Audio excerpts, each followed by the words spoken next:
Warm greetings to all of you joining us from across the world, in particular, as usual, to those who are joining us particularly early in the morning in Latin America and the Caribbean, and particularly late in Asia, in Southeast Asia in particular. And of course, you are being welcomed, if you do not know it already, to the second episode of the second season of The Third Way, Live with the SG. This platform that enables us from the OSC, and enables me particularly, to engage more directly and to engage without filters with all of you. Not only to explain my own views, but above all, to hear you. So after a few brief remarks, as usual, I will then open the floor for your questions, comments, and remarks.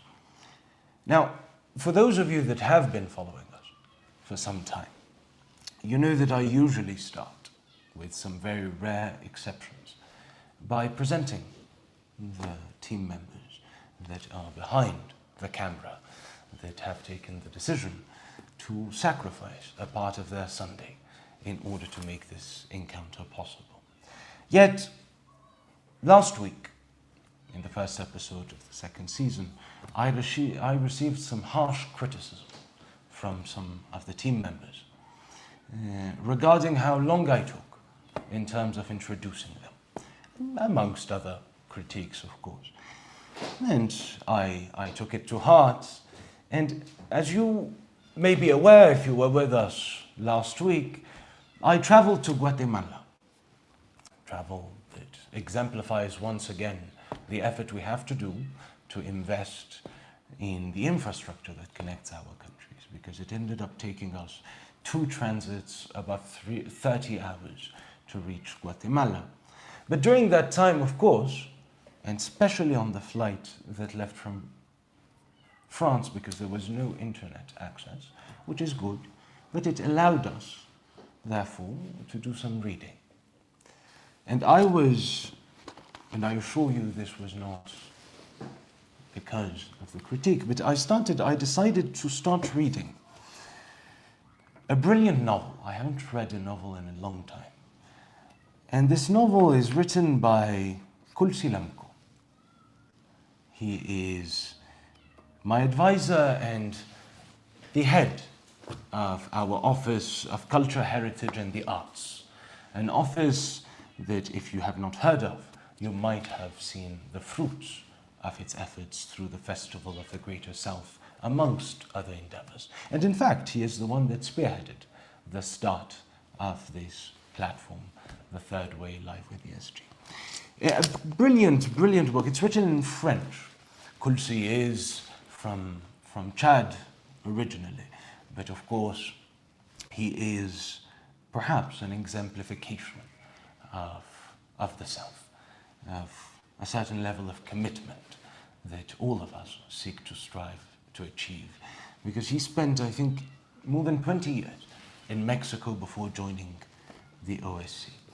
And I think, he didn't tell me this, but I think his novel is perhaps slightly based upon his own life, because he's an artist, a writer. And this novel, and I won't spoil it, it's called Les Racines du Yucca, The Roots of the Yucca. And it is the story, in short. I will not spoil it, and I'm at the early stages of reading it. But it is the story, the premise, which I find kind of amusing and clever, is of a prolific writer from Africa that lives in Mexico, that is faced by a particularly challenging development in terms of his health.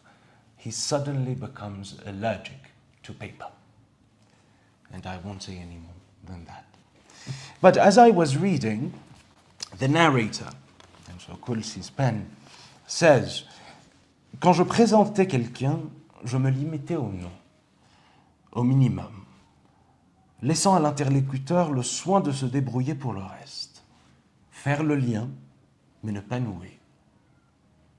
En laisser l'entière décision aux concernés. De toute façon, ceux qui se font flash dans l'œil, qui ont faim et envie de se connaître, n'ont pas besoin qu'on leur mâchouille le repas pour se mettre à table. Which I will translate roughly. But I thought it was appropriate after the critique I received last week.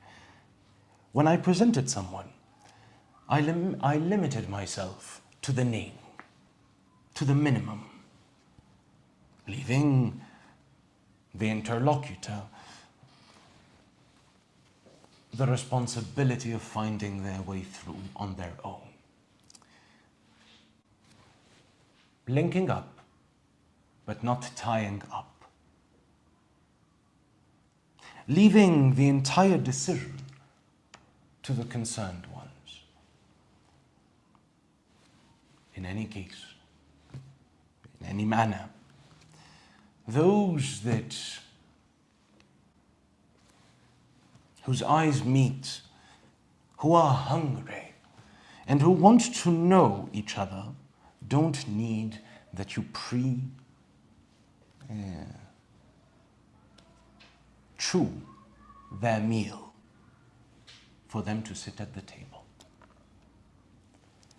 And so, as I discovered this extraordinary novel by Kulsi Lamko, The Root of the Yucca, Les Racines du Yucca, I will also limit myself, based upon the critique and the wise advice, to presenting the team by name.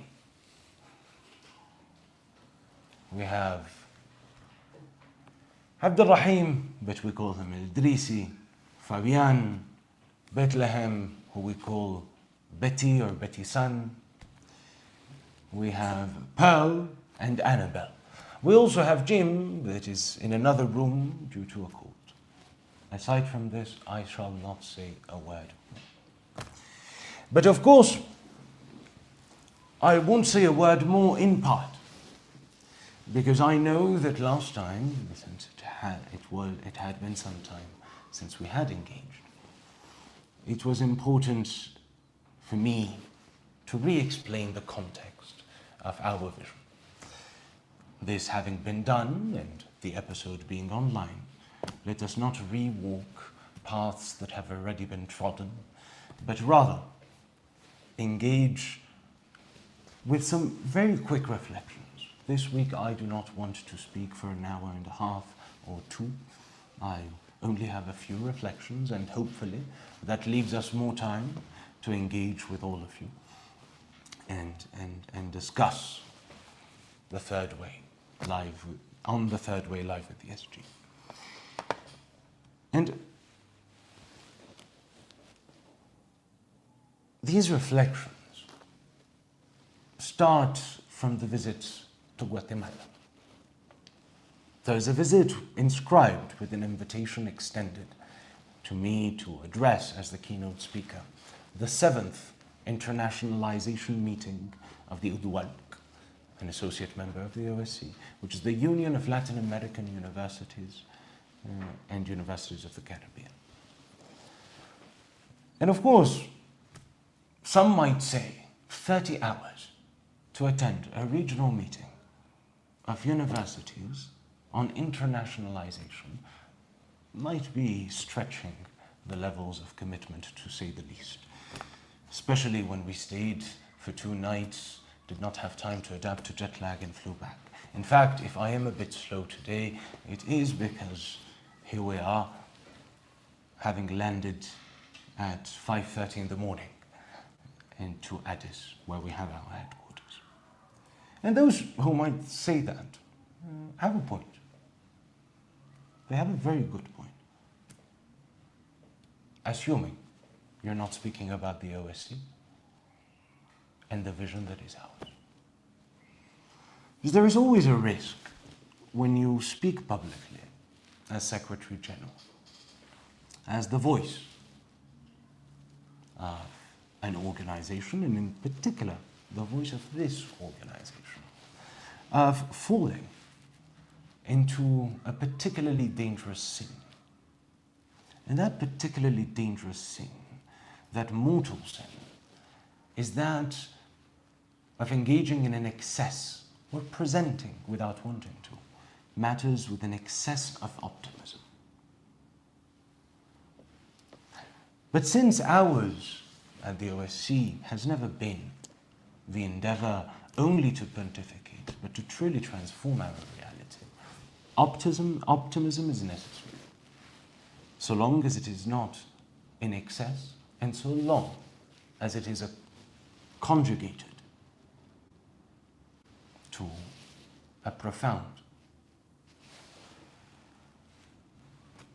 pessimism of intelligence, one that we are convinced can be or can lead to actions that respond to the challenges as they are, but through the optimism of will, enable us to surmount them.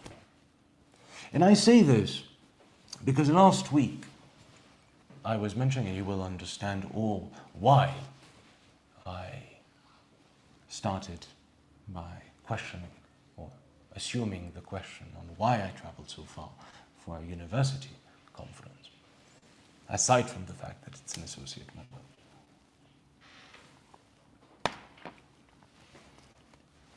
But last week I mentioned that there has never been a better moment for our greater South to come together, to play its historic role, and, of course, to build collectively a third way of development from and by the greater South for humanity.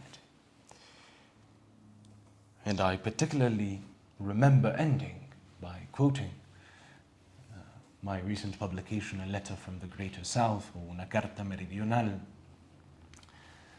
where I say, let it not just be a change in winds, let it be a true change of course, knowing that the winds right now blow in our favor. And I stand by that. I ratify that. There has never been a better moment for our greater South. But we also have to be realistic in analyzing the world as it is, to better articulate our actions, not compromising on our dreams, not reducing or mitigating the scope of our horizon, not at all. Being uncompromising in terms of utopia, uncompromising in terms of our dream, uncompromising in terms of our vision, but we must have tactical flexibility. Understand the terrain in which we are moving. And part of this terrain, which I do mention in a letter from the Greater South, at least briefly, is that, as I've said in the past, and as I said last week, and as I've said and reiterated, this vision that is ours, and this is why also we take time on our Sunday to join you all on this platform. Our vision, the third way of development, the very OSC itself, have no sustainability whatsoever if they are limited to the agreements between our governments. Our governments are crucial, without a doubt. But we need also, as I've said in the past, the bridges between our peoples.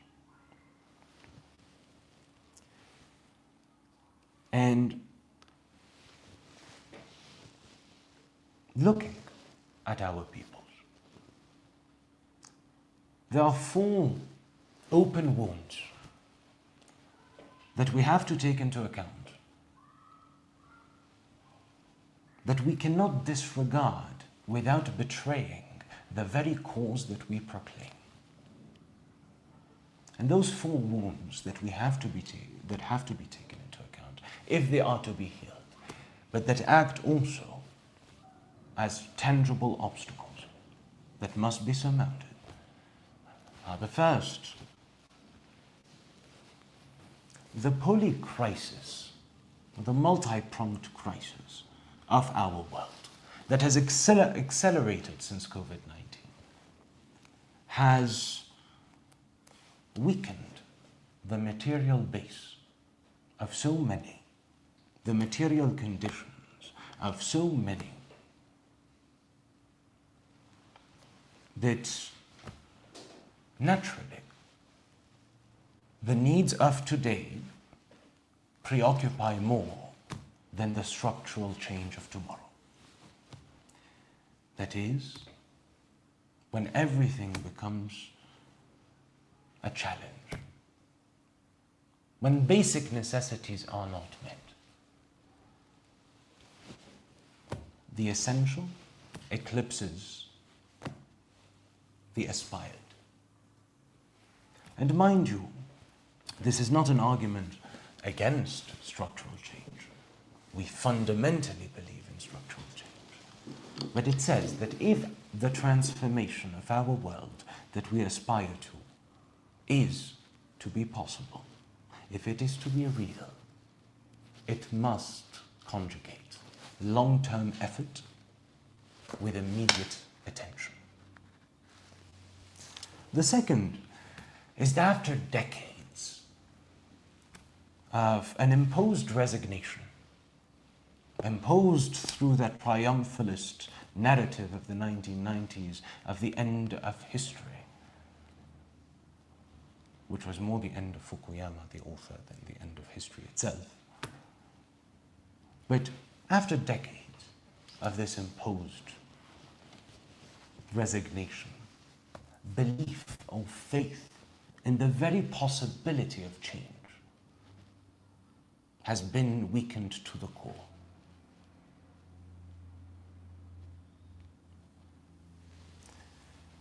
And, I ask often, would there be today someone to take over the Mongala? Do we even dare dream it or think it a possibility? You see, oppression through guns has failed. But more dangerous than the repression of guns has been the pedagogy of surrender, of resignation. We were taught for decades to doubt everything that was collective, to consider any aspiration or dream or project that goes beyond oneself as ridiculous. We were taught to run away from causes as if they were diseases. And now is the time to engage in a new pedagogy, the pedagogy of construction, the pedagogy of those who believe not just in a march of history, but believes in each other and believe that when we come together, change is possible. But this implies concrete action in addition to long-term effort. Because what has weakened or led to this state of resignation more than anything, what has muted many spirits, has been empty reformist speeches. The third of these wounds, and for those who have followed us for a while, this will be familiar. And the third of those wounds is, of course, the fact that that very same status quo, that very same triumphalist narrative of the 1990s, the same world order that is coming undone today, was a thief that stole our collective capacity to dream. And as I've said before, without dreams, no mobilization. Without mobilization, no transformation. And so, here, we must reconquer our collective capacity to dream, to articulate beyond the concrete action that we need, the long-term vision, the horizon to which we collectively walk. And the fourth of those wounds is, of course, and it pains me to say this, and I was mentioning this in Guatemala, the fourth of those wounds is that we have collectively failed to articulate a true consciousness of the Greater South. We continue to suffer from a southern identity crisis that fragments us, whereas Latin American, Caribbean, African, Southeast Asian identities, all legitimate, all necessary, are fully, proudly experienced, lived as dynamic and palpable. For the majority of us, we speak of the South, but it remains an abstract concept. The South is a point on the map. It's a slogan for summits. But it is not yet articulated into a collective project. We lack, just as we lack a pedagogy of construction, we lack a pedagogy of the South. One that is able to articulate a living, breathing, dynamic identity through diversity, that is an identity without denying our regional and national identities, is able to articulate them together and transcend them.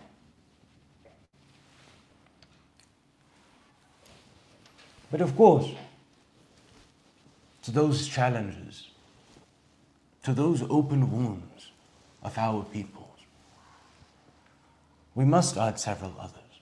Because what those wounds indicate is that more than a structural crisis, what we are facing is something far more subtle, far more dangerous. Collective depoliticization, extended in the North as in the South, that threatens to disarm wills before they are even able to articulate themselves into a project. And this depoliticization of the South is more than an abstract concern. It is a very palpable reality. For decades, the political body, and when I speak of politics or politicization, I want to emphasize this, I always mean it in the noble sense of the term. But the political body of the South was vibrant, effervescent. Our peoples knew how to make politics a living, breathing identity that was not reserved to the elites. It happened in the cafe. It happened in the schoolyard. It happened as the ice cream vendor came about in the neighborhood. And of course, this fragmentation of our South in terms of being a political body is also, and it's not an accident, it's the result of our own divisions. And this can be embodied in many respects, and of course generalities are always difficult to engage with, but there is no thought, no analysis without generalization. This can be exemplified, for example, by many of our syndicates, crucial bodies. But they illustrate the challenge that we face. Many of them act as bodies that jump from struggle to struggle, from battle to battle. They, of course, demand, and rightfully so, immediate rights. But they have not yet articulated the collective project, the collective vision that they want to help contribute to build. That is, by going from battle to battle, one ends up forgetting as well the war itself, which requires strategy and not just tactic. Worse yet is the fate of those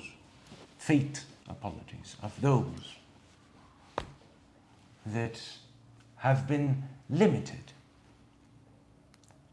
to the protection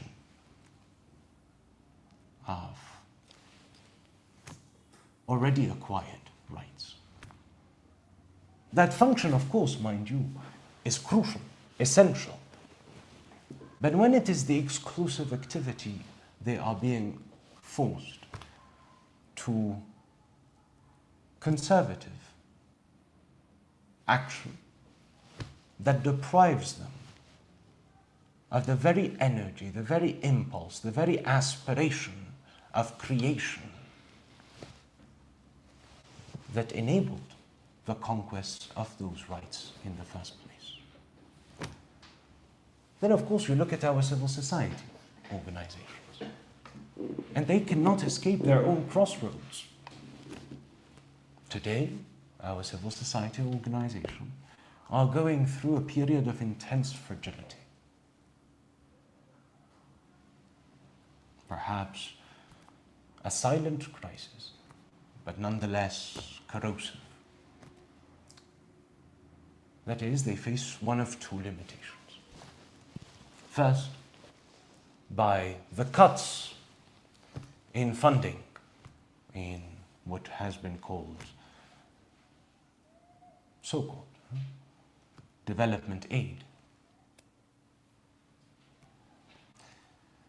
And I'm saying this because this has been going on way before USAID being dismantled, has weakened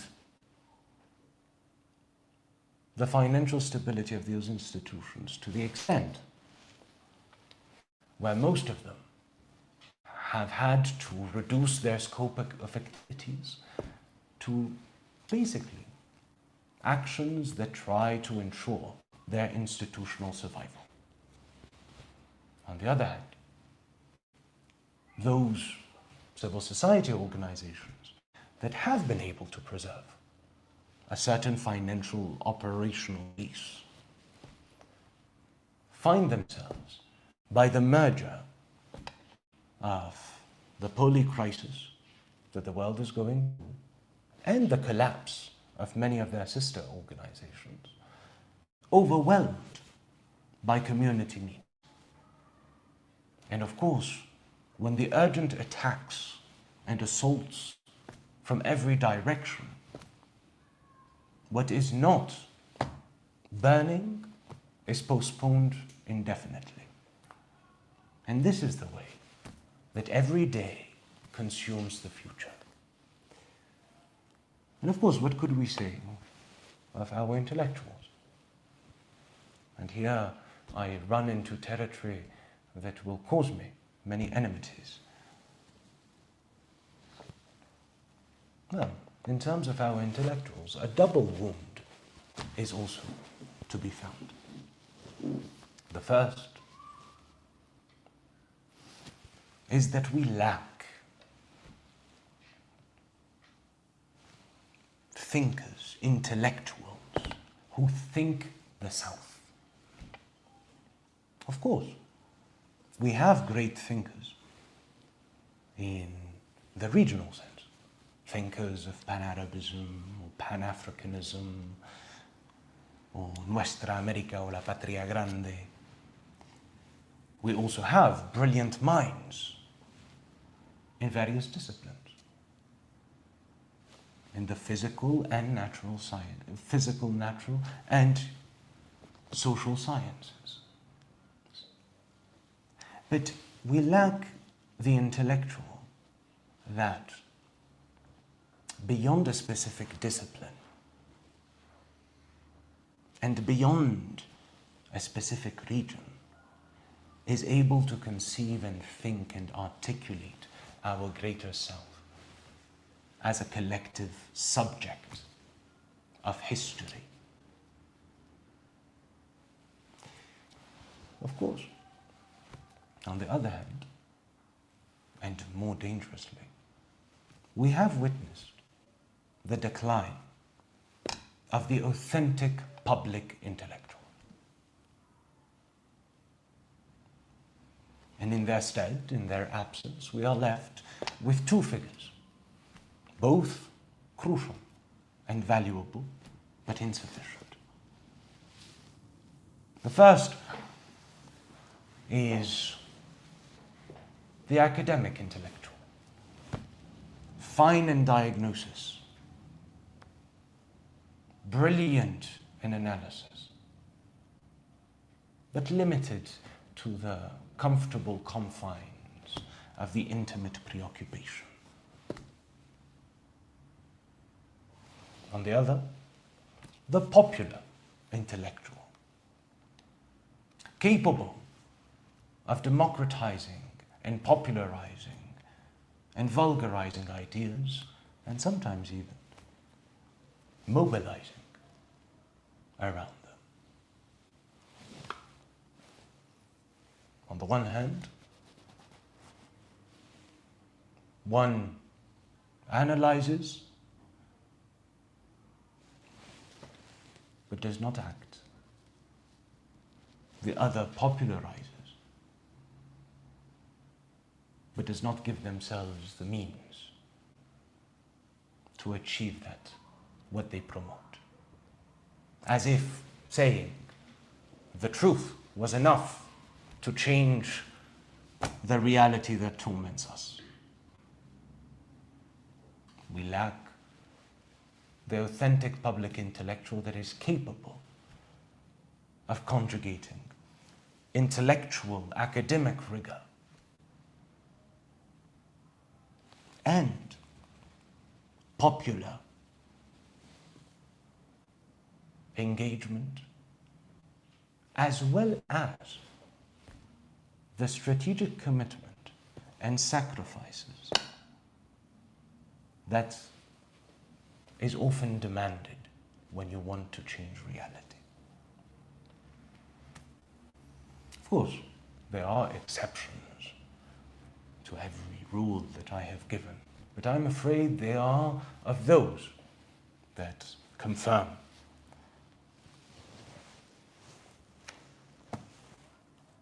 the rule. Of course, what to do from here? I could continue on, but if you want more of this, read my publication. Because I will not speak of the left, the right, the conservatives, the progressives, because God knows I have plenty to say on both parties. But what to do in that context? To lament, to resign ourselves? No. That is why I spoke of a pessimism that is productive, because it is conjugating to optimism.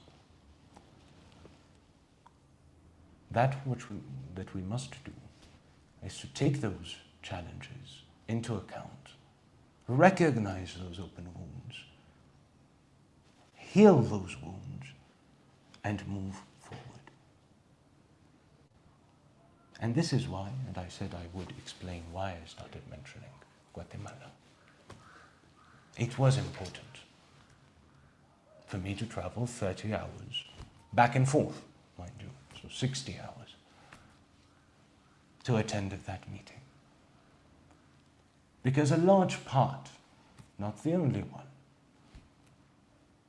a large part of the initiative that must be undertaken to heal those wounds must go through our universities, to ensure that our universities are not just centers designed to transmit pieces of information that ChatGPT is able to regurgitate faster than anybody can type.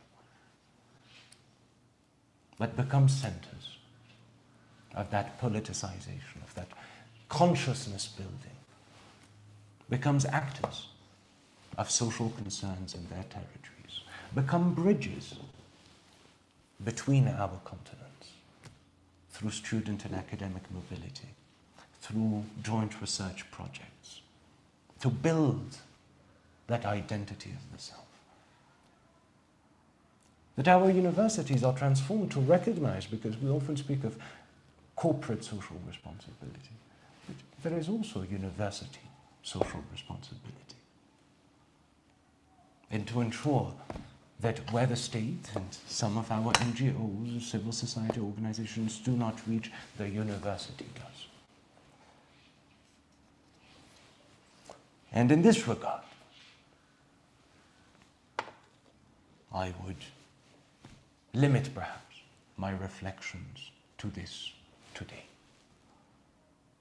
to be continued at the next episode, but with the aim, of course, to ensure that there is more space for questions, comments, views, critiques. I will address all of them if it fits within the time, and if I don't, I will leave them to address them in next week's episode.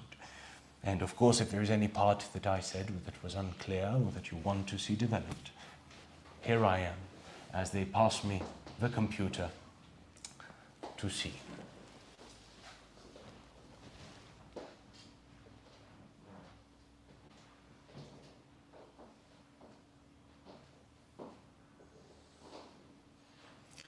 Here, this is a comment, but I transmit it to our team behind the cameras, saying, please stream the briefing with English subtitles. And I think we should.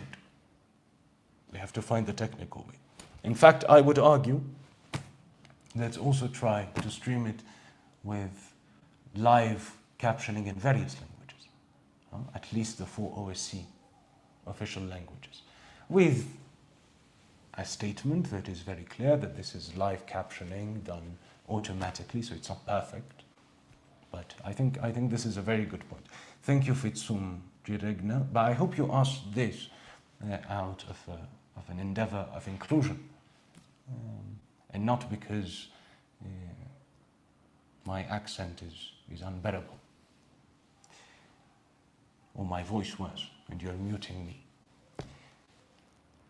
So we have a question from WhatsApp from Grace. Thanks for your presentation, dear SG. My question is, how can we achieve better connectivity across the Greater South to facilitate inter-regional integration efforts? Thanks. Well, thank you for this question,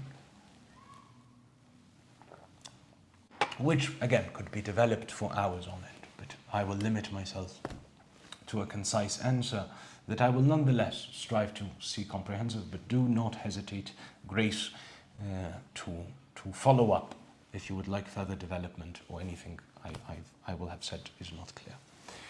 With regards to this, I think there's a multiple layer approach. There is investing in the connectivity that is infrastructural. Now, when I say infrastructural, some of those are projects that will require enormous investment and will require the establishment of our own financial institutions, like the Greater South Development Bank that we are working, the GSDB that we are working towards launching in the next 2 years. And I will give you a concrete example of this, because we cannot disregard this.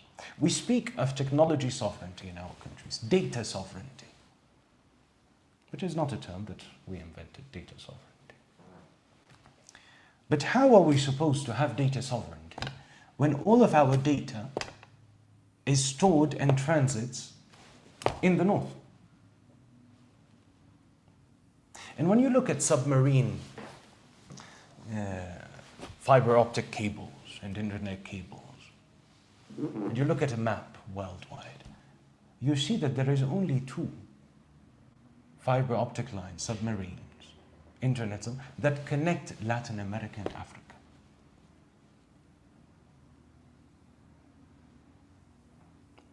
The majority go through Europe, North America to Latin America, and then from Europe to Africa. We must accordingly invest in such projects that are colossal, to extend more lines. And by the way, both those lines extend from Brazil, not the entirety of Latin America.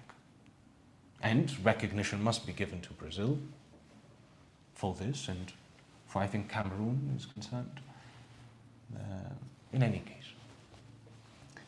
So these projects require the creation of the instruments, because you see, integration is not just a manifesto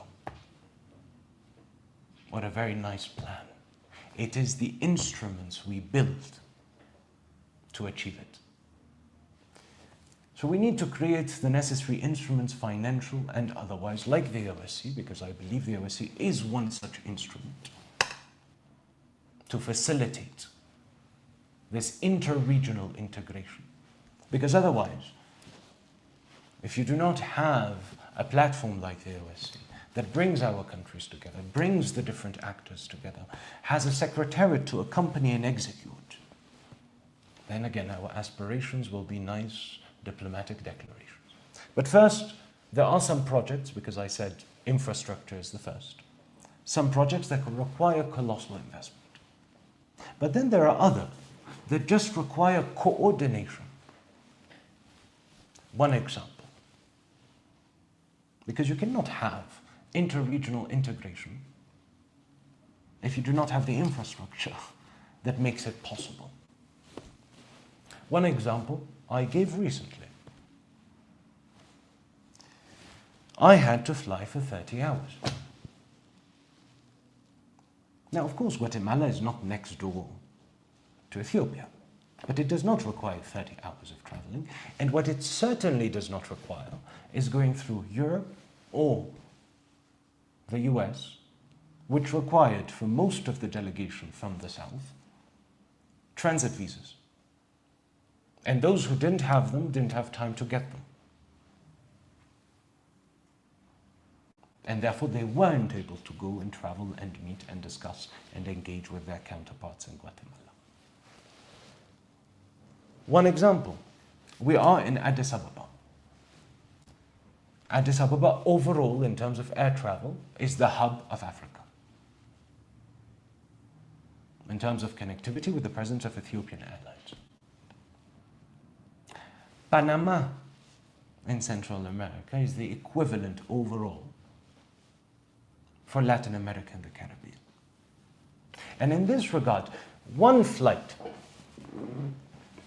from Addis to Panama, one flight, would connect the two continents,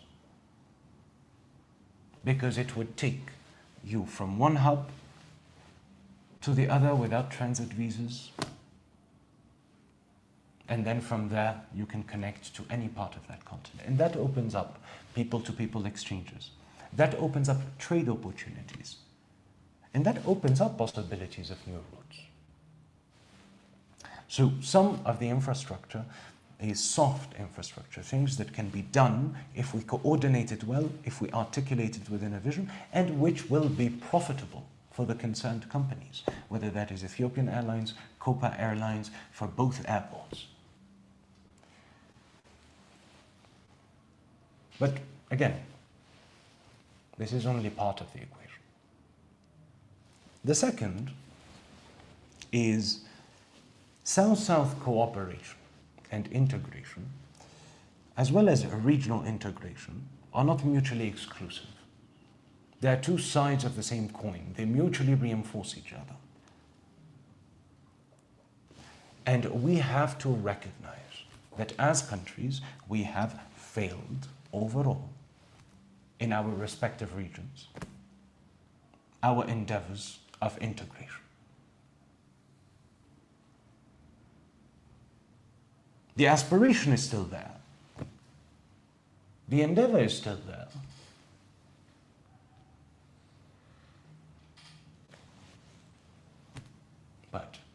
The reality is, I do not believe that it is possible to travel as an African. I'm not African, but as an African, in Africa, without visas.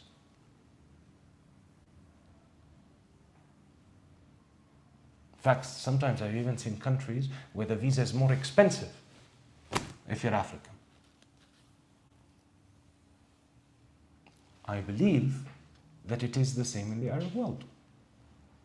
Now, as a Saudi, no, I can, of course, travel without, but not all Arabs can travel across the Arab world without visas.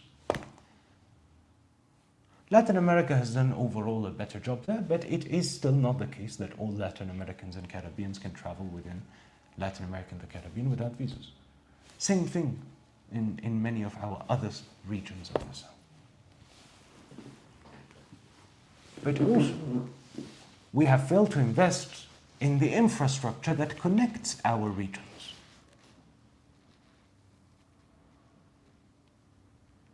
We lack the necessary railways, the necessary now the word in French comes to me for some reason. Entrepôt. Well, someone will look it up online, you're all connected in any case. To connect our countries for trade, to connect our countries for people-to-people exchanges. And the reason that I mention this is if we do not endeavor to integrate our respective regions, then the task will be even more colossal to integrate our continents. That is not an argument to be sequential about it.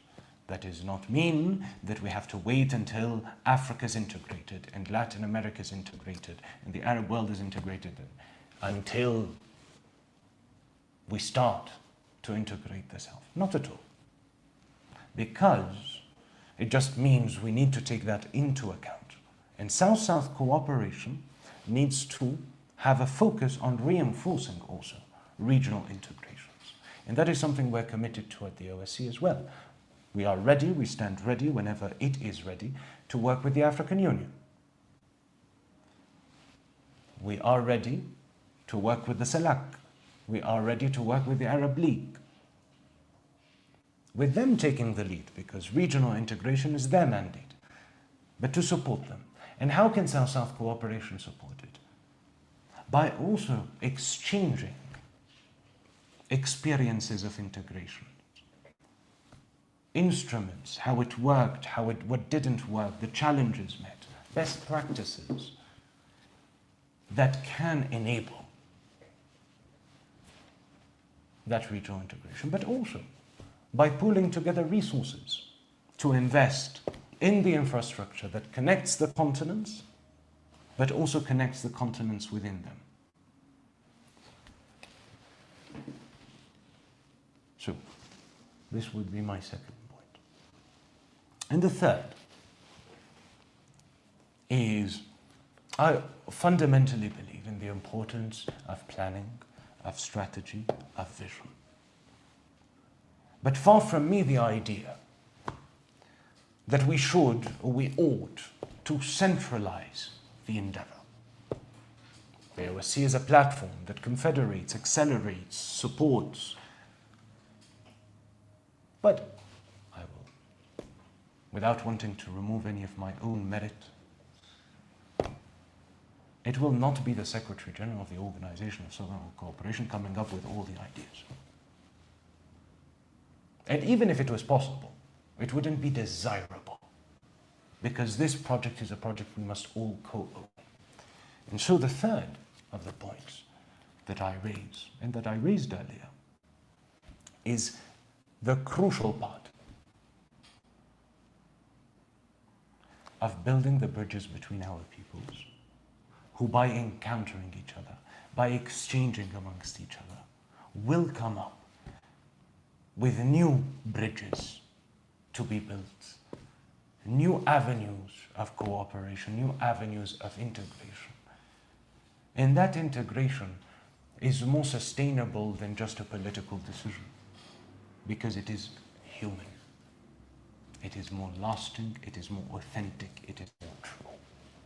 This is where I would limit, Grace, my answer for now. Of course, do not hesitate if you want me to develop any part of it. I hope it was satisfactory. I see another question on WhatsApp from Ahmed. Dear sir, your remarks about Southern identities were quite inspiring. What would be, in your view, the ideal ways and approaches to reinforce people-to-people interactions and ensure cultural integration, or at least familiarity, to forge a Southern identity and sense of common future? Well, Ahmed, it seems you and Grace are conniving, because your question is the perfect follow-up to what I was saying earlier. I would say the first aspect is some of the things that I mentioned regarding our universities, etc. But your question pushes me to go further into detail into what I mean. And I think some, because you do ask me for some, I cannot give you all of them, but some of them are what we propose and are working on at the OSCE, which is the framework to reinforce exchanges between youth and regions through education, Freire, which is, put simply, the Erasmus of the South, that is student and academic mobility across our three continents.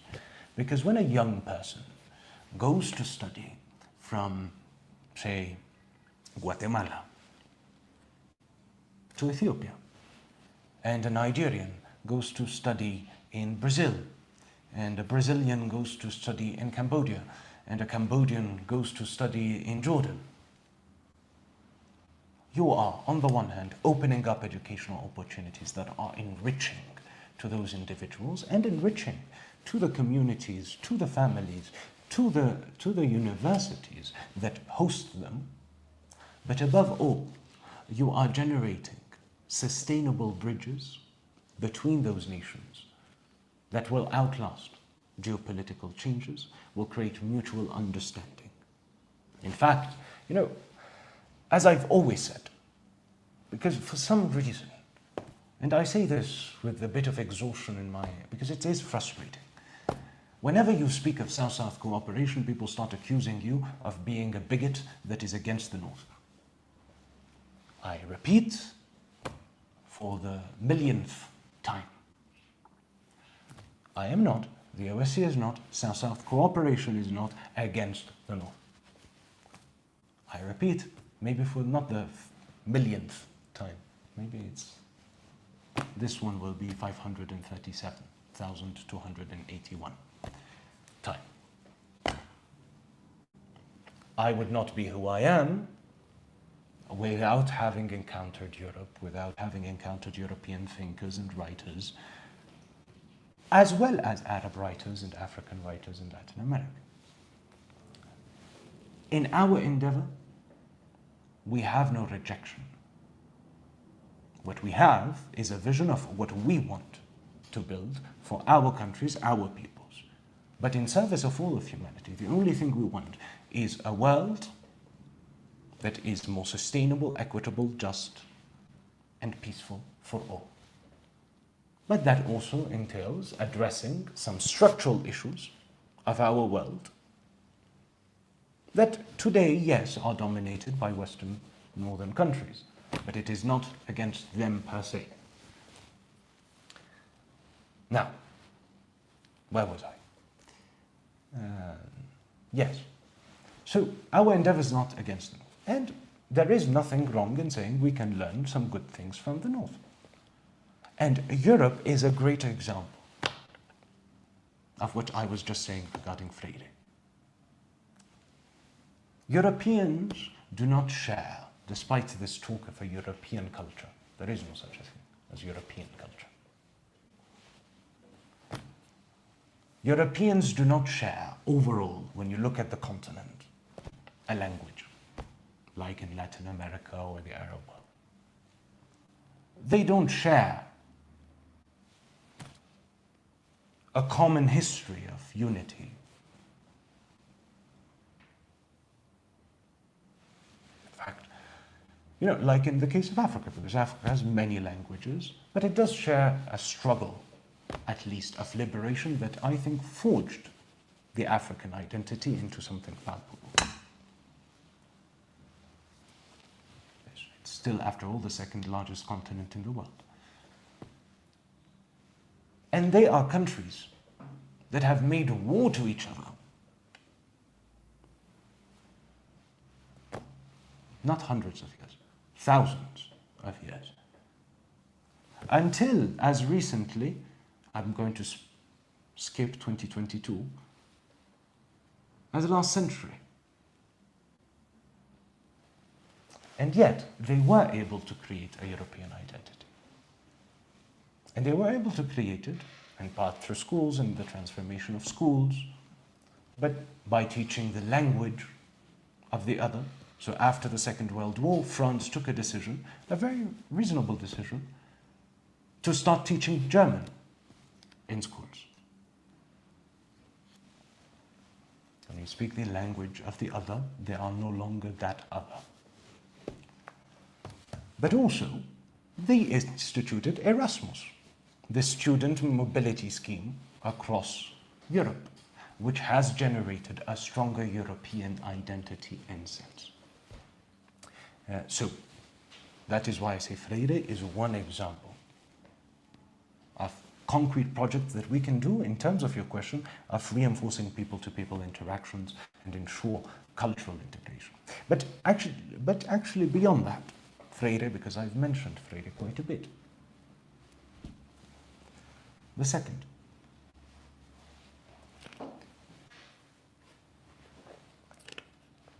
we need to develop, in the same sense of universities and higher education, to develop Southern Research Councils. And as we are doing from the OSCE, a Southern Research Innovation Application Fund, to fund research, joint research, undertaken across our countries by researchers of our countries on areas of common interest. Why? Number one, it builds those links between the researchers, but the fruit of that research is also shared. And in the shared endeavor, in the shared sowing, and in the shared act of picking the fruit, we also forge identity. And you say, well, yes, but what research projects? I often give the example of tropical medicine. This is not bigoted to say it. Again, because last week someone asked me from an ambassador as if we were against the law. It's not bigoted to say that Europe has no tropical climate, or to say that the United States has no tropical climate, or to say that Canada has no tropical climate. They don't. And therefore, it is a fundamentally southern concern. And that is what ought to be undertaken, investing in the research that responds to our realities. The third endeavor I would suggest is we need to create, we already have created one at the OSCE that is in its has completed its second edition, and next year will have its third edition, but which is the Festival of the Greater South. So that our artists, that is singers, writers, poets, dancers, composers, cinematographers, painters, sculptors, meet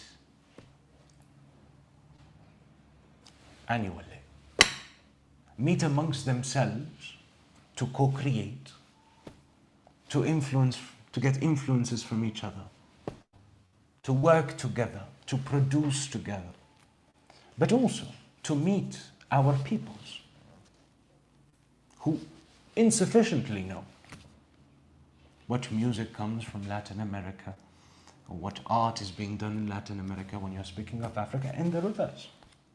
And to also open up those circuits. Because many of the artists that we brought in the past 2 years do tours in Latin America. Some of them do tours in Africa if they're African. Some do tours in the Arab world if they're Arab. Some do tours in Southeast Asia if they're Southeast Asian, and Europe. All of them do tours in Europe. But very few of them have ever done a tour or a concert, if they're from Latin America, in Africa. Or if they're Arab, in Latin America.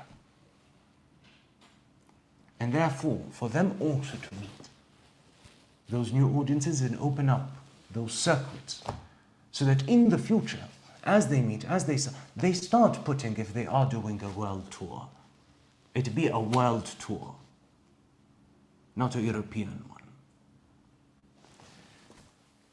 And that also creates people-to-people exchanges and cultural integration. So we need, like the Festival of the Greater South, more popular festivals of our peoples. Let us establish, maybe this is a good idea, we have to speak with Kulsi, the author of this novel, the director of our Office of Culture, Heritage and the Arts. I know he is probably watching us, so Kulsi, please take note. We need to launch the annual or biannual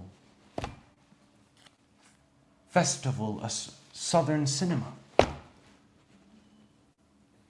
to open up a window, because cinema from our countries is what shows the reality of our countries and opens up a window that facilitates understanding, but also sometimes watching the movie, you start realizing, hey, it is halfway across an ocean, or many oceans away, but I recognize myself in this. Because today, let us be clear, we are dominated by films that come from the north. Now, some will argue, oh, but Netflix. Yes, now Netflix has movies. I'm sorry, Netflix. It's not against you. I love you. But yes, because then they'll start, if after that, because I see the team laughing, after that they will say, I stopped being against the North, now I'm against corporate companies. I love you, I am not against you. But even Netflix that started showing movies that come from across the world. Well, Netflix has multiple things. It has its aesthetic frameworks that respond also fundamentally to a Netflix that is Northern European American aesthetic of production. That is not necessarily the aesthetic that many of our own cinematographers use. Second, I had a very, very fascinating conversation with a former minister of Ghana when I was in Nigeria earlier this year. We had lunch. We had known each other many years ago. And as we were speaking, he was explaining to me that many Ghanaians, cinematographers, are not able to be on Netflix because of technical requirements that they cannot meet. And so, a festival, a Southern cinema that would circulate our countries, that popularizes our movies, our productions. And this is fundamentally because if we want to build a Southern identity, we first have to undo the prejudices that were instilled in us. I was saying in Latin America that when you are in Africa, and you speak of Latin America, most people, at least younger generations, those that were not at the prime of their age in the 1960s, 70s, no? You tell them Latin America, they think Pablo Escobar. Why? Because of the movies that got popularized. And of course, are there cartels of drug trafficking in Latin America? Of course there are. But is it the daily reality of most Latin Americans? No, it's not. When you say to Latin Americans, Africa, they will think of famine, of Live Aid, even those who were not alive to see it, of wars. Now, in the second continent, second largest continent in the world, is that a reality? Well, you might have some of that, but it is not the daily reality of most Africans. And then when you ask, you know, about the Arab world, three things generally come up. One, oil, as if all Arab countries had oil. I know some Arab countries who would be delighted if they had oil. Two, terrorism, but that's going away nowadays. And third, harems. I mean, I got asked the question more than once in Latin America, how many women I had in my harem. I wish, but it's not a reality.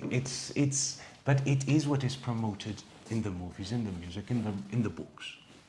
And therefore, a Southern Cinema Festival is also what allows us to deconstruct prejudice and build understanding.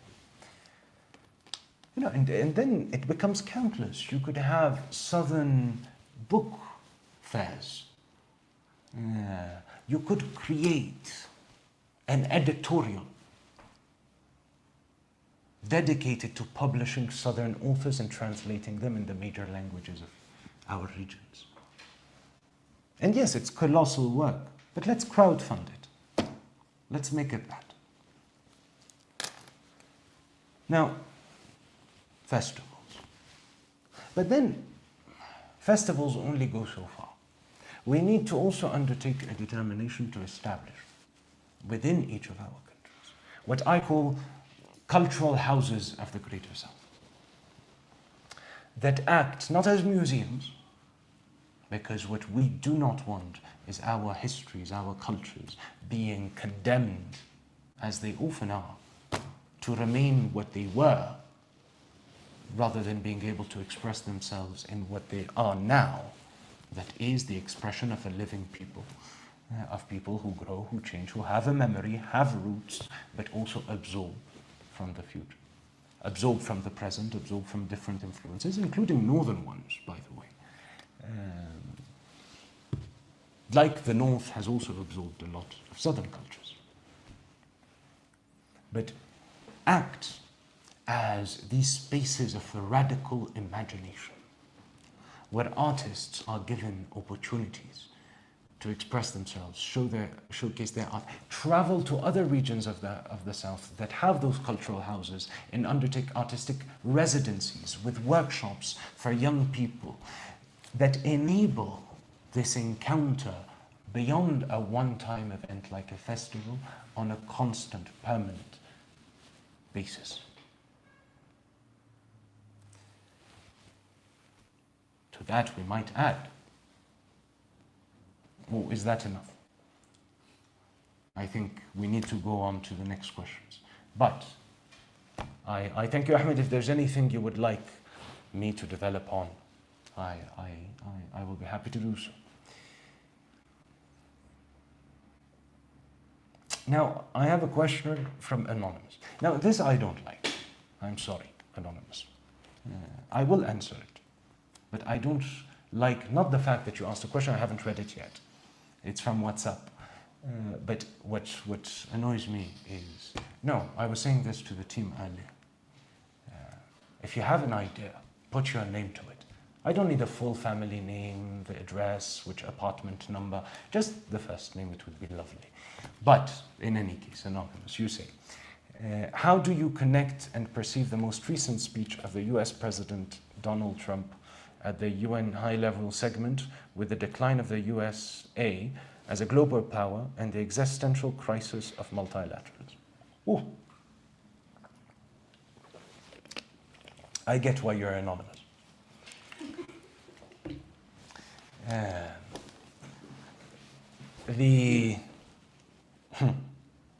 Well, look, let me tell you, and I'll be very brief on this, because what I'm not interested in, I'll be very honest with you, is in being one more self-proclaimed opinion leader that actually spends their time commenting at things as they happen and never think beyond 3 days and have a memory that does not go beyond 2 weeks.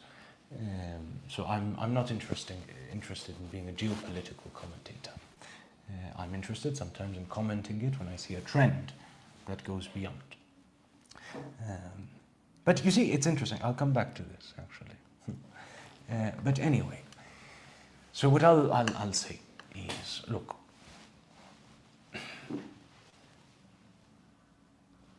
today,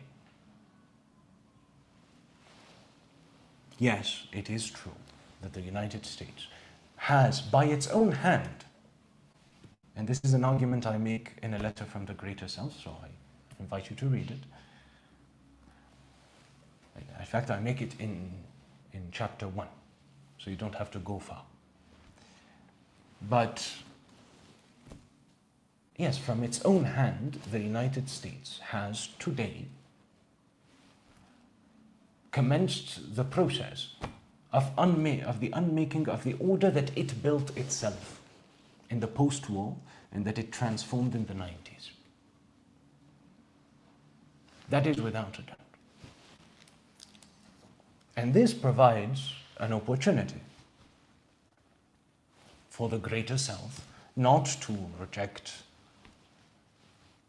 the US for the sake of rejecting the US, but to realize that we can no longer be so dependent, and that we must therefore find strength in what has been the field of all of our defeats historically, which is the field of unity. A unity built in diversity, not one that seeks to impose a model on any country. A truly pluriversal world order. And that unity, that is South-South cooperation and integration, everything we have been speaking about.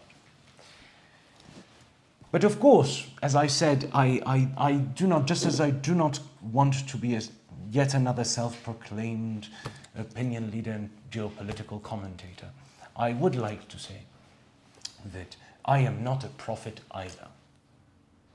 And therefore, I will not venture and say the US is a declining power and it's in its terminal phase.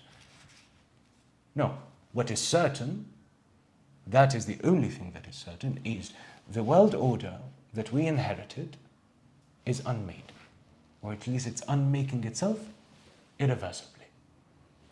What we do not yet know is whether what will replace it will be a better, more equitable, sustainable, just, and peaceful order, or a more violent, disordered, inequitable, and unjust order. And I am neither prophet, but nor am I a fatalistic disciple. I believe that what this will depend on is on whether the South is able to address those challenges, come together, and articulate a new order that is more just, fair, equitable, sustainable. Because the only other certainty, perhaps, is that either we take up our responsibilities and we decide to collectively forge the future, a better future, including for the North, or we lie back and allow ourselves to be passively forged by the future that others will have shaped. I think, at least from the OSCE, the decision is made. That being said, you mention a decline of the US global and the existential crisis of multilateralism. And here, let me debate semantics. Let me go in the nuance. They say the devil is in the detail.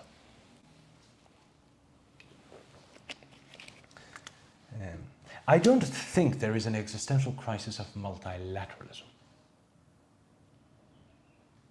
There is a certain kind of multilateralism that is in its death throes, without a doubt.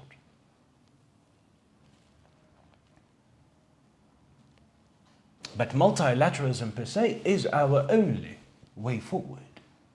But it must be a renewed, reimagined multilateralism, one that from the OSCE we seek to embody. Not without difficulty, mind you. We struggle with it all the time. And that is the honest, transparent truth. Otherwise, if I'm not transparent, no point for these episodes on Sundays.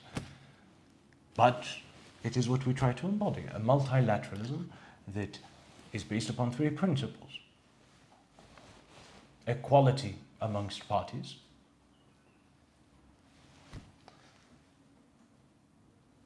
now, when you are from the South, you immediately know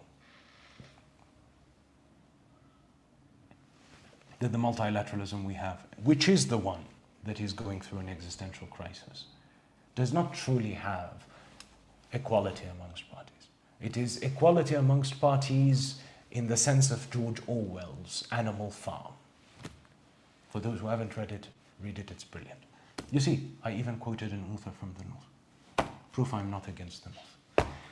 But Animal Farm, where at one point it says, all animals are equal, but some animals are more equal than others. That is the multilateralism we currently have.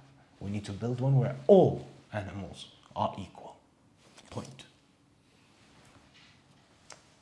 A multilateralism where there is equity amongst parties. That is, to be a bit provocative, from each according to their ability, to each according to their need, from each country according to its capacity, to each country according to its need. And this principle, the one we have, is an inequitable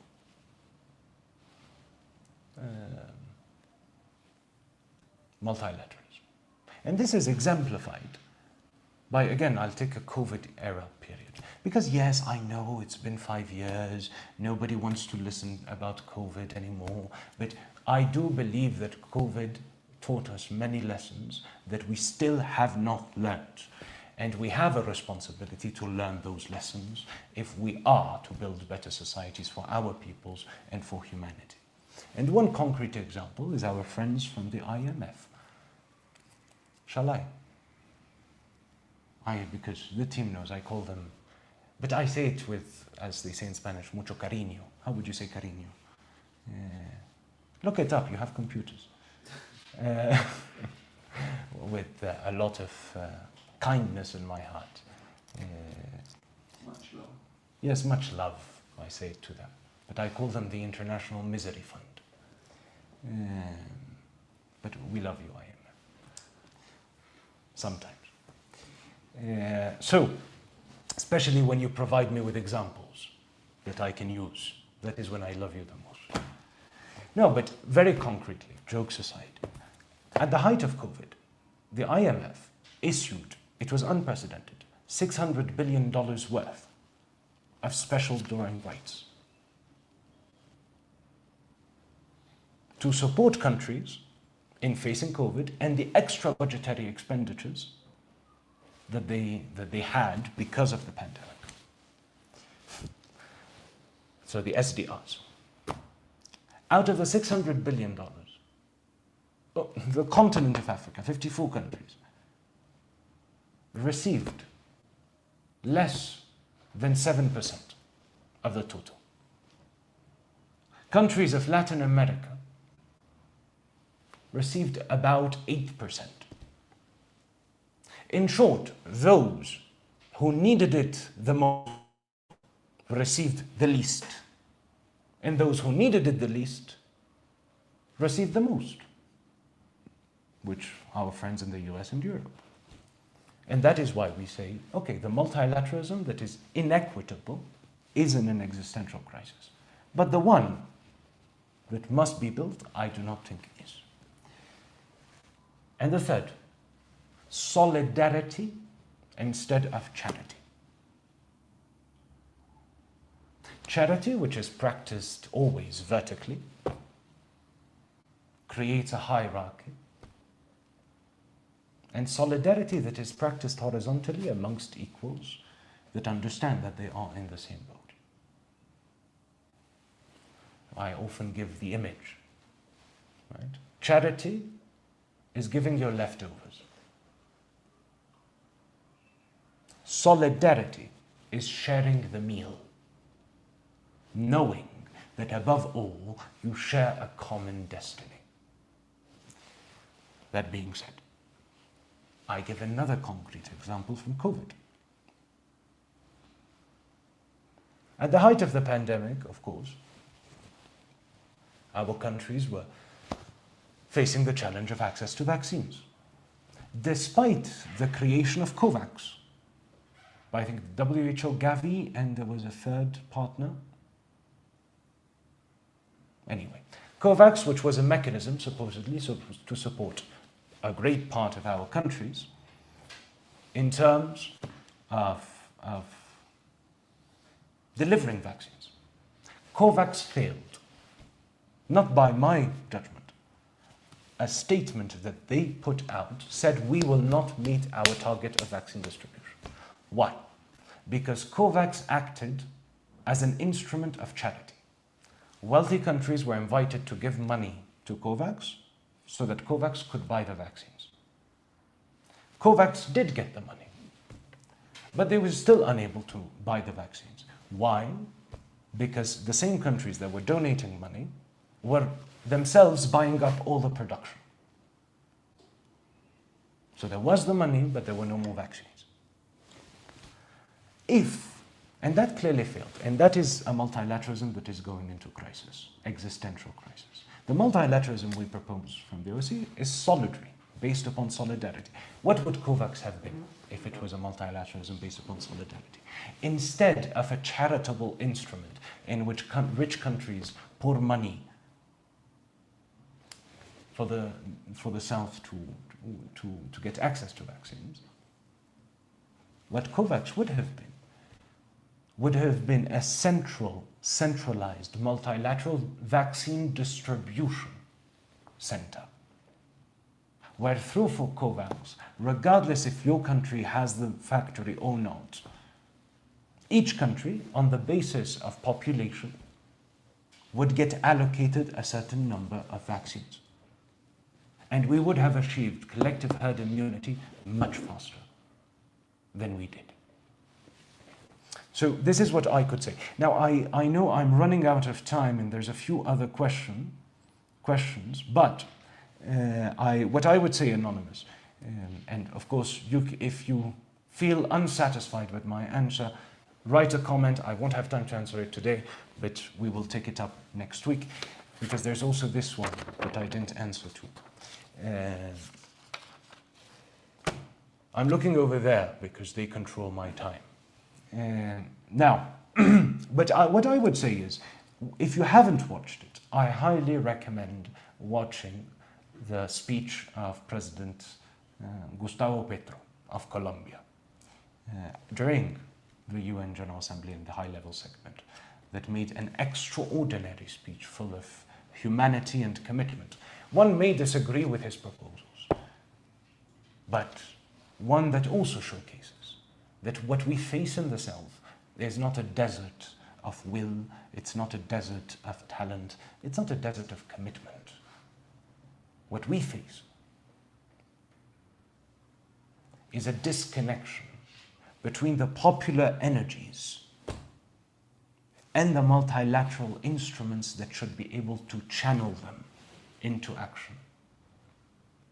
Let's ensure the right instruments to articulate those wills, those energies together, and of course, above all, articulate the vision that will unite us.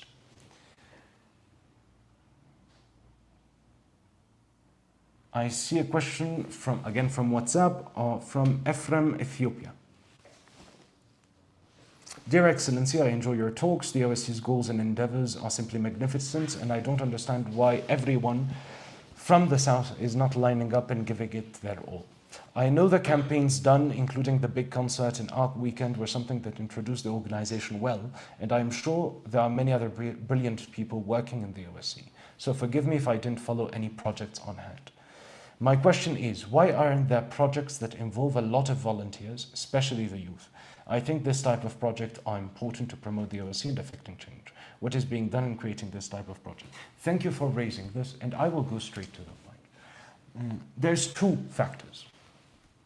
First, in the first 2 years of the OSCE's existence, the focus was first on, the OSCE was created in January 2020, but our headquarters was established in January 2023. The first focus at hand was, put it simply, building the secretariat, consolidating that secretariat, and making sure that that secretariat is capable of delivering the programs that the member states mandated us to deliver, which we did. And therefore, at the time, it did not seem appropriate to start involving volunteers when even the very secretariat had not been consolidated. Because the last thing we want, the last thing that will happen at the OSCE is starting, like some, to utilize interns and volunteers as substitute staff. Whereas, on the contrary, you want the volunteers and the interns to contribute, but also to be enriched by it, but not to supplant the work of staff. So, this is the first reason why we didn't do it. Now, with regard to now, of course, it has been a period that has been challenging for many reasons. If you want to hear more about it, watch the last episode. But I think there is a two-dimension matter. I think the volunteering projects are definitely something we are looking at and interested in looking at. But regarding youth involvement, that is a crucial part.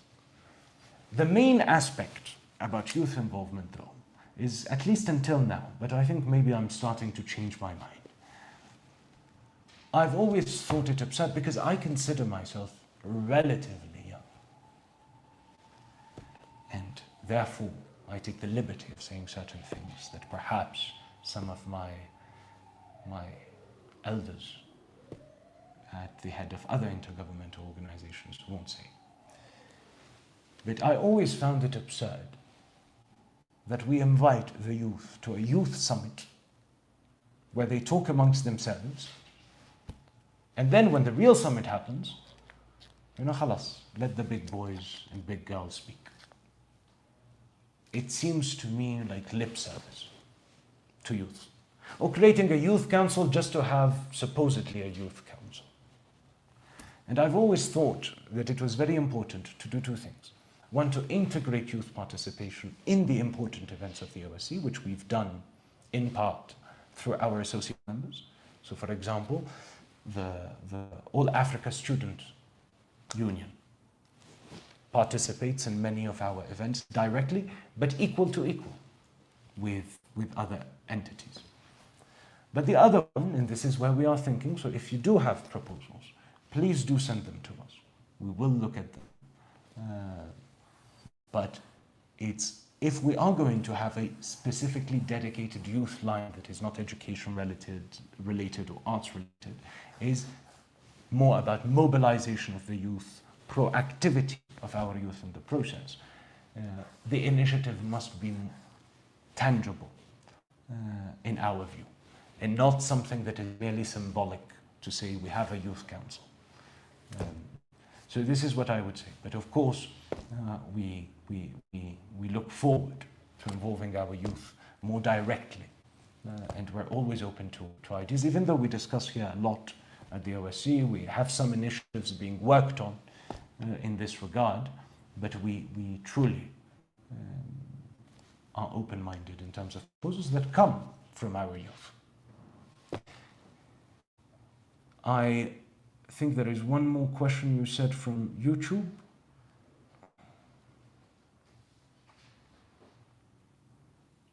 So DCCC, that sounds like a rapper's name. DCCC. No? I don't know, I don't really listen to rap. I assumed. What steps will you take to secure data sovereignty while enabling safe cross-border research in the South? Well, this is a very long conversation because you're tying in two different things. In terms of data sovereignty, when I was mentioning data sovereignty, I was mentioning, of course, in the digital sense, which goes through multiple layers. Number one, as I've mentioned earlier, we have to invest in the infrastructure. We need to build our own data centers. We need to create the cables that connect our countries directly. But also, and above all, we need to create a coalition of our countries to negotiate with the mamas, Meta, Alphabet, Microsoft, Amazon, Apple, that none of our countries can negotiate truly alone against. To negotiate collective, just like the Europeans did, to ensure that we reach a convention, an agreement on data protection of our citizens. An example of this has been done in Europe. The only difference is we're more people and we're younger, which means we're a bigger market. You see? And now, of course, you'll say, but how do you build data centers? They're expensive, etc. You're right. And perhaps in that negotiation, for instance, what can be created is, because, we have to update our tax systems also. Our tax systems are completely unadapted to the digital world. Facebook, Twitter, X, Instagram, WhatsApp are all available in all of our countries.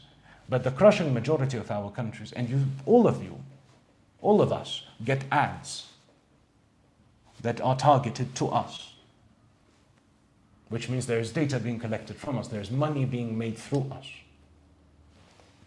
And in our countries, but very few, if not none of them, actually pay taxes in our countries for money made in our cases.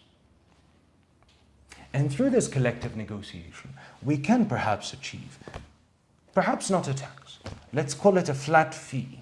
And that flat fee goes into an endogenous technology and innovation fund. A certain percentage of the total profit made must be contributed if they want to continue providing the services within our countries. And that flat fee can be disbursed into a southern endogenous technology and innovation fund that would fund those projects that are very costly, such as data centers, such as the submarine fiber optic cables, and so on. This is with regards to data sovereignty. But of course, if you mean it in terms of research, I would think that there's multiple things that we need to address. Number one, many of our researchers are not able to keep their IP and trademarks and patents going because of the fees they have to pay to keep them going. We need to create a southern IP and trademark bank where we put our resources together, our universities put resources together, our countries put resources together, that allow us to cover the IP, patent, trademark protections of the work of our researchers, but in a counterpart with an agreement that this IP, trademark, etc. can be used in specific cases such as emergencies, so that we don't end up like in a situation like COVID, where we had the possibility of producing more vaccines. We couldn't because the patents were very well secured and they didn't want to lift them. So that they can be provided in essential endeavors in terms of health, food, energy in certain regions. So this is, I have more ideas on this, but I'm limiting myself here for the sake of time. And then the third is enabling safe cross-border research. But I don't know what you mean by safe. Because if by safe you mean physical safety, I mean, ultimately, you're speaking of 3 continents, you're speaking of the majority of humanity, country to country is different, each country is responsible for. So I don't know, I wouldn't be able to tell you. But if you are speaking rather on effective way of cross-border, we are proposing from the OSCE, even though it will take time, to establish a Southern Research Visa. It is inscribed within our program since November 2024. And a Southern Research Visa that enables our researchers to travel, work together in areas that will benefit all of our countries, instead of seeing themselves challenged consistently in terms of getting visas, or not being able to get a visa for long enough, or getting extremely expensive visas that are tourist visas that don't technically allow them to undertake research together. I hope that I've answered your question more or less adequately. If not, put a comment. We will get back to it next week. I see that there's no more new questions. There is this one question that we received last week that I wasn't able to address, which was from Zelalem from Ethiopia on WhatsApp, who said, "We are happy to see you back in this live event, Your Excellency. I have two questions. What strategies do the Greater South countries should implement to achieve sustainable growth and fostering a more balanced economic landscape? What key roles should OSC play to strengthen the South-South cooperation?"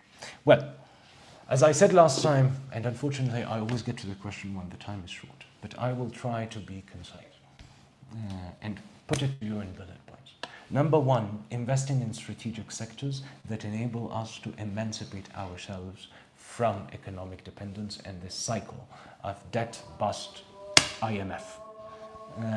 And this means IMF, austerity, austerity, debt, debt, bust, IMF. Wash, rinse, repeat. And what are these? We need to invest as countries, and I don't believe that our countries can do it alone.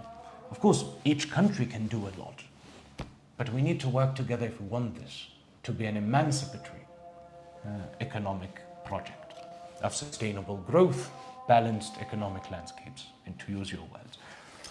We need to invest, of course, in education and a transformed education, because you cannot possibly speak of sustainable growth and economic landscape beyond the human dimension of education. I'm really directing my answer to the economic aspect. If you do not have the workforce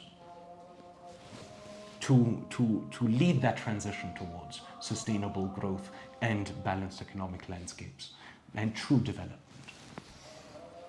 So we need to transform our education systems so that they're balanced and inclusive, and invest extensively in them in terms of access, in terms of quality.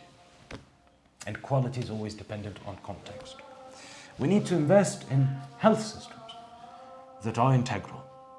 There is no development, there is no sustainable growth if our peoples continue to die because of a cure that has already been invented but that is not available, as I've said in the past. Or if we continue having villages without clinics and clinics without doctors and doctors without medicine. We need to invest in sustainable agriculture.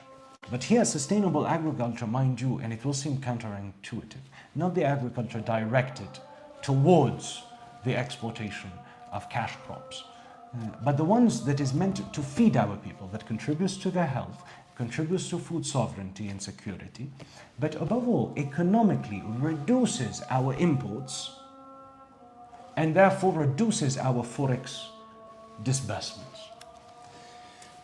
Third, and I'll go faster, energy, and that is sustainable, renewable, clean energy within our countries that stabilizes prices for our peoples, ensures as well a reduction of costs for our industries, and as well reduces our imports. And for our oil-producing countries, they can redirect precisely their investment towards high value-added derivatives instead of exporting refined or crude oil. Then we need to invest, as I said before, the infrastructure. There is no point in speaking of trade amongst our nations if there is no connectivity amongst our nations that allow that trade to happen. We need to invest in technology, and technology in the sense of developing our own technologies, creating markets of scale for our technologies and leveraging open source technologies that liberate our governments from very costly software that are closed source and put data sovereignty and data security at risk, and opens up the possibility for them to invest in innovation hubs and poles regionally. And finally, we need to invest in high value added product. Let us no longer, to put it very concretely, export only green beans of coffee. Let us export also capsules of coffee, instant coffee. Let us no longer export cobalt, raw as a raw material, let us start producing ion lithium batteries from that cobalt. This is what we need to do. Now, however, all of this is vision, and then we need to articulate strategies, plans, negotiations. What we also need in parallel is, of course, crucially, to create our own financial institutions, to invest in those critical sectors. Hence, the Greater South Development Bank, the GSDB that the OSC is promoting and seeking to establish within the next 2 years. This overall is, in a very condensed, summarized manner, what we would need to do. Of course, we need more financial institutions of the South. We need more unity amongst countries of the South. But what can the OSC bring, aside from the Greater South Development Bank? First, expertise to support our countries in articulating those policies, plans, strategies to implement all of this. But above all, to act as a platform for our countries to coordinate their actions in order to achieve these endeavors. This is what I would limit myself, Zalalam, to say. I hope that it has adequately responded to your question, but of course, if it hasn't, we will be here next week.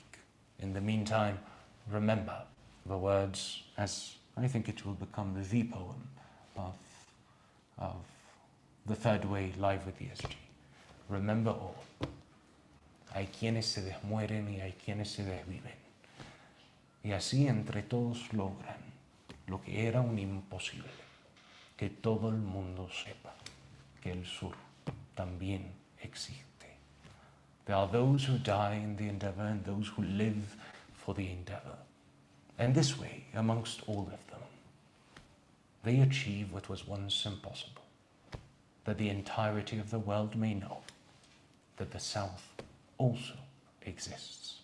And to these words of benedicti, I add that the South not only also exists, but the South will, because it must, take its historic role, ensure the aspirations of its peoples, and put this reformed, transformed world not only at its own service, but at the service of all of humanity, something that has been denied to us until now. See you next week.